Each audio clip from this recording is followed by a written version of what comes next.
आप ये देखते रह जाओगे और आरबीआई ने कुछ बड़े रूल चेंज कर दिए हैं बेसिक सेविंग बैंक अकाउंट के लिए। क्या है ये रूल? सब्सक्राइब करो, अभी बताता हूँ। हाल ही में आरबीआई ने बेसिक सेविंग बैंक अकाउंट के लिए कुछ नए रूल लेके आया है। सबसे पहला रूल, कैश डिपॉजिट फीस। पहले क्या होता था, बेसिक सेविंग बैंक अकाउंट वाले जितने भी अकाउंट होल्डर हैं उनको एक सर्टेन अमाउंट के बाद जब वो कैश डिपॉजिट कराते थे तो उनको एक एक्स्ट्रा फीस बैंक चार्ज करते थे। 1 अप्रैल 2026 के बाद से जितनी भी कैश डिपॉजिट वो करेंगे उनको किसी भी तरह की कोई एक्स्ट्रा फीस नहीं देने की जरूरत है। Rule number 2, unlimited UPI.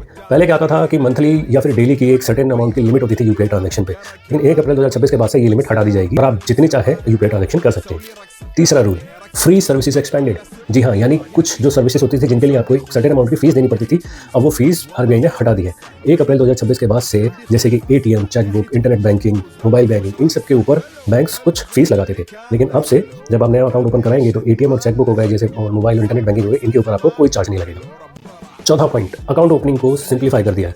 पहले क्या होता था, बैंक्स जब भी कोई अकाउंट ओपन करना चाहता था तो बैंक्स उसका इनकम चेक करते थे या फिर प्रोफाइल को चेक करते थे और उसी बेस पर उनका अकाउंट ओपन करते थे, लेकिन 1 अप्रैल 2026 के बाद से आपका चाहे जैसा मर्जी अकाउंट हो, जो भी इनकम हो, आपका अकाउंट ओपन किया जाएगा।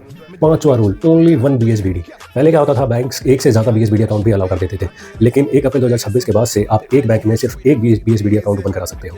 और इसमें भी ये कंडीशन है कि अगर आपका पहले से सेविंग बैंक अकाउंट है या आप बीएसबीडी के बाद सेविंग अकाउंट ओपन कराना चाहते हो तो उन दोनों में से आप एक ही रख सकते हो। अगर आपका सेविंग अकाउंट है तो आप बीएसबीडी अकाउंट ओपन नहीं करवा पाओगे, और किसी दूसरे बैंक में अगर आपको अकाउंट ओपन कराना हो, चाहे वो सेविंग हो या बीएसबीडी हो, वो आप करा सकते हो। आपको तो ये पता चल गया, इस वीडियो को शेयर करो और दूसरों का भी भला कर दो यार।